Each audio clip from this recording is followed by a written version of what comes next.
अस्सलाम वालेकुम जनाब, एक नवी वीडियो लैके थोड़ी खिदमत हाजिर होया। अज मैं तुम दसांगा कि जिहड़ा आमला इंतहाई इहनूं असीं मामूली जानते हैं। खास खास लोग इहदा मरब्बा खा लेंदे हैं या इहदा अचार बना लेंदे हैं, बाकी बिल्कुल लोग अपने खाने चों बिल्कुल कड्ढ गए हैं। लेकिन अल्लाह ने इहदे च विटामिन सी का ना पूरा खजाना रख दिता, यानी कि पहाड़ आ विटामिन सी का है।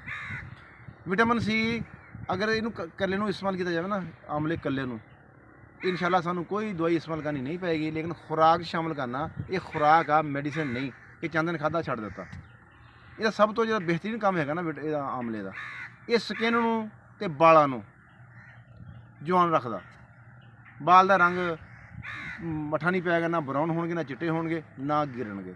ਤੁਸੀਂ ਦੇਖਿਓ ਹੋਣਾ ਗੰਜੇ ਹਜ਼ਰਾਤ ਬਹੁਤ ਫਿਰਦੇ ਆ ਦੁਨੀਆ ਤੇ ਆ ਸਾਡੇ ਆ ਜਿਹੜੇ ਗੰਜੇ ਲੋਕ ਆ ਨਾ, ਇਹ ਵਾਫਰ ਹੋ ਗਏ ਆ, ਇੰਨੇ ਹੋ ਗਏ ਕੋਈ ਹਿਸਾਬ ਹੀ ਨਹੀਂ। कोई जी फलाना हाल इस्तेमाल करो, इनू जो ट्रांसप्लांट हेयर ट्रांसप्लांट कराओ, लखा रुपया ला रहे हैं। लेकिन अगर अपनी ज़िंदगी जो आमला हुण भी शामिल कर लैन, इंशाल्लाह ये लगातार इस्तेमाल करना, 5-6 महीने बाद या साल बाद बाल बिल्कुल सैट हो जाएंगे उन्होंने। जेह्ड़े फीस माना कि बीबियां दे बच्चियां दे बाल झड़ बहुत रहे हैं, इस मैं दसिया कि थोड़ा सिर्फ कैमिकल इस्तेमाल करने की वजह झड़ रहे हैं। हर बीबी बच्ची जवान बुढ़े पीजे मगर लगे। पीजा एक मसनूई खुराक आ, लिहाजा बाल झड़ने हैं, चेहरे की तरोताज़ी खत्म होनी है, तो गंजे लोग पैदा होने हैं। ये जिन्होंने इलाकों के लोग ना आमले में अपनी खुराक शामिल कर लेंगे हैं। मैं पहाड़ी इलाके के लोग है ना, उत्थे जो बाल झड़न की बीमारी, उस बाद बाल चर हो जाता या गंजापन पैदा हो जाता, वो बिल्कुल ना पैदा किते किते शाद नज़र होएगी। उम्र जाके हर बाल झाड़ी जाने हैं। लिहाजा सानू ये चाहिए कि जे ना बाल असी हिफाजत पहले कर लीए, जो गिर गए फिर तो मसले बनने हैं। हिफाजत करने का तरीका एक ही आ कि असी आमले में अपनी खुराक शामिल कर लीए। ये जी मेडिसिन है ना, मेडिसिन डॉक्टर कहते 3 दिन खाला छड़ दें, क्योंकि ये खुराक आ, जो खुराक सानू प्रॉपर मिलती रहेगी तो इंशाल्लाह सानू ने जी जिस मकसद लिए अल्लाह ने खुराक पैदा की है वो सारा मकसद बिल्कुल पूरा होएगा। क्योंकि ये मसनूई बनाई नहीं, ये अल्लाह ने बनाई है। अल्लाह ने जो ये रखा उन्हें अमल करना ही करना। जिवें जहरीले पौधे बनाए, खाओ तो जहर बनेगे। इसने जैसे बने अफादत लिए साढ़े इनाम रखे हैं, वो साढ़े इनाम करनगे। दूसरी कि असी एक कुदरती तौर पर जी चीज़ पैदा की है जमीन चों, जो खावांगे साढ़े ते अल्लाह इनाम करेगा। यह आमला इस्तेमाल करना साढ़े जी कुवत मुदाफत बढ़ जाती है, बीमारी के खिलाफ लड़न की जिसम तैयार हो जाता। अगर बीमारी आती भी आ, वो साढ़े अपने जिसम में लड़ते हैं, बीमारी खत्म हो जाती है। ये फाइबर वाफरी मकदार पाया जाता, ये कोलेस्ट्रॉल को कम करता, बल्कि कोलेस्ट्रॉल को यह नॉर्मल करता, ना वधन दिंदा ना घटन दिंदा। जिन्नी जरूरत होंगी नहीं रखता, बाकी बर्न हो जाती है। ब्लड प्रेशर को कंट्रोल इसलिए रखता कि खून में पतला करता।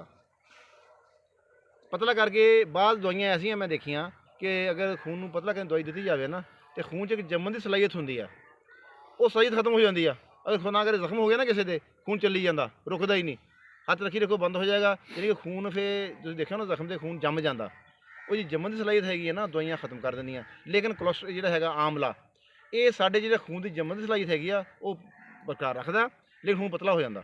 जो खून पतला हो जाता, दौरान खून बेहतर होंदा।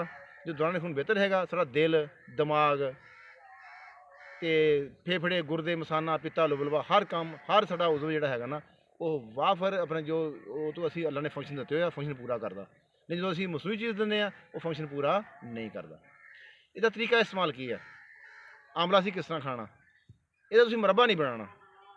ये विटामिन सी ਇਹਨੂੰ थोड़ी हीट ਦਿਓ ना, ਇਹ अपने विटामिन सी खत्म हो जाते हैं। बाकी फाइबर रह जाता। ਤੁਸੀਂ फाइबर इस्तेमाल करने ਲਈ ना, ताकि साਡਾ ਮਿਹਦਾ सही रह जाए, ਤੁਸੀਂ ਇਹਨੂੰ बतौर मरबा इस्तेमाल कर सकते हैं। अगर ਤੁਸੀਂ बालों ਲਈ इस्तेमाल करना, अजकल बाजार च आम आया, ये सस्ता है, 50 रुपये किलो होना, 1 किलो महीना लंघ जाता। इनू लिया के 4-5 किलो घर रख लो, 2 दाने उन्होंने कटिया, कड़े पानी भेजते, सुबह पानी इस्तेमाल कर लिया। ये तरीका होर भी इस्तेमाल करता है कि तुम सुक्का आमला लभ जाता, वह पाउडर बना के रोज़ 1 चमची शाम को भेजती, सुबह पानी इस्तेमाल कर लिया। ये जो तुम अपने खाने शामिल कर लोगे, इंशाल्लाह बालों का मसला, चेहरे की झुरियाँ पैंदियां जिहड़ियां, साडी स्किन पहले बुढ़ी हो जाती है। हुण मैं ऐसे लोग भी देखे हैं जिनकी उम्र थोड़ी आ, लेकिन चेहरे तो बुढ़े लगते हैं। उसकी वजह ये बनती है कि जो ना साडे जिसम जो कैल्शियम भी खाते होणगे, आयरन भी लैंदे हैं, लेकिन जिसम जज़ब नहीं कर रहा। जिसम नूं इस काबिल कर दिंदा कि वो जो अंदर चीज़ अंदर खुराक जाती है, उन्होंने जज़ब करन लग पैंदा।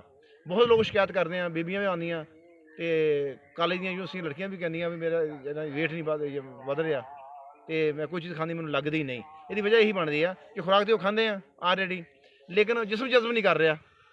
ਇਹ ਜਜ਼ਬ ਕਰਨ ਦੀ ਸਲਾਹੀਅਤ ਜਿਹੜੀ ਹੈਗੀ ਆ ਨਾ, ਇਹ ਕੋਈ ਦਵਾਈ ਪੈਦਾ ਨਹੀਂ ਕਰਦੀ, ਇਹ ਅੱਲਾ ਦੀ ਬਣਾਈ ਹੋਈ ਚੀਜ਼ ਜੀ, ਸਾਡੇ ਅੱਲਾ ਨੇ ਇਨਾਮ ਕੀਤੇ ਆ ਪੂਰੀ ਬਣੀ ਨੌ ਇਨਸਾਨ ਤੇ। ਉਹ ਇਸ ਸਲਾਹੀਅਤ ਨੂੰ ਪੈਦਾ ਕਰ ਦਿੰਦੇ ਆ, ਉਹ ਸਾਡਾ ਜਿਸਮ ਉਹ ਚੀਜ਼ ਨੂੰ ਜਜ਼ਬ ਕਰਨ ਲੱਗ ਪੈਂਦਾ। ਆਇਰਨ ਜਜ਼ਬ ਕਰਨ ਲੱਗ ਪਿਆ, ਫਿਰ ਕੀ ਹੋਏਗਾ? ਚਿਹਰਾ ਤਰੋਤਾਜ਼ਾ ਹੋ ਜਾਏਗਾ, ਬਾਲ ਆਪਣੇ ਕੁਦਰਤੀ ਕਲਰ 'ਚ ਆ ਜਾਣਗੇ, ਬਿਲਕੁਲ ਕਾਲੇ ਸਿਆਹ ਹੋ ਜਾਣਗੇ। ਜੇ ਗਿਰਦੇ ਆ ਗਿਰਨੋਂ ਹਟ ਜਾਣਗੇ। ਲੇਕਿਨ ਜਿਹੜੇ ਗਿਰ ਰਹੇ ਆ ਨਾ, ਉਹ ਇਹਨੂੰ ਸ਼ੁਰੂ ਕਰ ਲੈਣ। ਜਿਹਦੇ ਨਹੀਂ ਗਿਰਦੇ ਉਹ ਵੀ ਇਹਨੂੰ ਇਸ ਖਾਣਾ ਲਾਜ਼ਮੀ ਕਰ ਲੈਣ। ਮੈਂ ਕੋਈ ਦਵਾਈ ਨਹੀਂ ਵੇਚ ਰਿਹਾ, ਨਾ ਮੇਰੇ ਆਮਲੇ ਦਾ ਬਾਗ ਆ, ਮੈਂ ਸਿਰਫ ਤੁਹਾਡੀ ਭਲਾਈ ਦੱਸ ਰਿਹਾ ਕਿ ਅੱਲਾ ਨੇ ਆਮਲੇ 'ਚ ਤਾਕਤ ਕੀ ਰੱਖੀ ਆ, ਇਹ ਸਾਨੂੰ ਕਿੱਥੇ ਫਾਇਦਾ ਦੇ ਸਕਦਾ। ਬਦੂ ਦੇਖਿਆ ਹੁਣ ਬਾਹਰ ਲੋਕ ਦਵਾਈ ਵੇਚਣ ਲਈ ਬੜਾ ਵਾਹ ਵੇਲਾ ਕਰਦੇ ਆ, ਮੁੜ ਕੇ ਫੋਨ ਲਿਖ ਦਿੰਦੇ ਆ ਮੈਨੂੰ ਫੋਨ 'ਤੇ ਦਵਾਈ ਭੇਜ ਦਾਂਗੇ। ਨਹੀਂ, ਮੈਂ ਸਿਰਫ ਤੁਹਾਨੂੰ ਦੱਸ ਰਿਹਾ ਕਿ ਆਮਲਾ ਬਾਜ਼ਾਰ ਚਲੋ, ਘਰ ਲਿਆਓ, ਉਹਨੂੰ ਇਸਤੇਮਾਲ ਕਰੋ। ਜਿਹਦੇ ਬਾਲ ਨਹੀਂ ਗਿਰਦੇ, ਜਾਂ ਮੈਂ ਦੇਖਿਆ ਬਹੁਤ ਲੜਕੀਆਂ ਦੇ ਬਾਲ, ਸਾਡੀਆਂ ਭੈਣਾਂ ਦੇ ਬਾਲ ਵੀ ਉਹ ਬਰਾਊਨ ਹੋ ਰਹੇ ਆ। ਬਾਅਦ ਔਰਤਾਂ ਮੈਂ ਦੇਖੀਆਂ ਉਹਦੇ ਕਲਰ ਵੀ ਬਰਾਊਨ ਹੋ ਰਹੇ ਆ। ਯਾਨੀ ਕਿ ਜਿਸਮ 'ਚ ਸਲਾਹੀਅਤ ਹੀ ਨਹੀਂ ਹੈਗੀ ਕਿ ਵਿਟਾਮਿਨ ਨੂੰ ਉਹ ਯਾਨੀ ਕਿ ਸਾਡੇ ਆਇਰਨ ਨੂੰ ਜਜ਼ਬ ਕਰ ਲੈਣ, ਕੈਲਸ਼ੀਅਮ ਜਜ਼ਬ ਕਰ ਲੈਣ। ਮਾਮੂਲੀ ਚੋਟ ਲੱਗਦੀ ਹੈ, ਹੱਡੀਆਂ ਟੁੱਟ ਜਾਂਦੀਆਂ। ਪਹਿਲੇ ਲੋਕ ਤਲਵਾਰਾਂ ਲੜਦੇ ਸੀ, ਤੀਰ ਲੱਗਦੇ ਸੀ, ਜ਼ਖਮੀ ਠੀਕ ਹੁੰਦੇ ਸੀ। ਹੁਣ ਵਜ੍ਹਾ ਇਹੀ ਬਣੀ ਆ ਕਿ ਅਸੀਂ ਫਿਤਰੀ ਖੁਰਾਕ ਤੋਂ ਹਟ ਗਏ ਆ ਜੀ। ਸਾਡੇ ਲਈ ਅੱਲਾ ਨੇ ਪੈਦਾ ਕੀਤੀ ਸੀ ਕਿ ਤੁਸੀਂ ਇਹ ਖਾਓਗੇ ਤੰਦਰੁਸਤ ਰਹੋਗੇ, ਆਪਣਾ ਕੁਝ ਅਰਸਾ ਗੁਜ਼ਾਰੋਗੇ, ਮੇਰੇ ਕੋਲ ਆ ਜਾਓਗੇ। ਲਿਹਾਜ਼ਾ ਮੈਂ ਉਮੀਦ ਕਰਦਾ ਕਿ ਤੁਸੀਂ ਆਮਲੇ ਤੋਂ ਭਰਪੂਰ ਫਾਇਦਾ ਉਠਾਓਗੇ।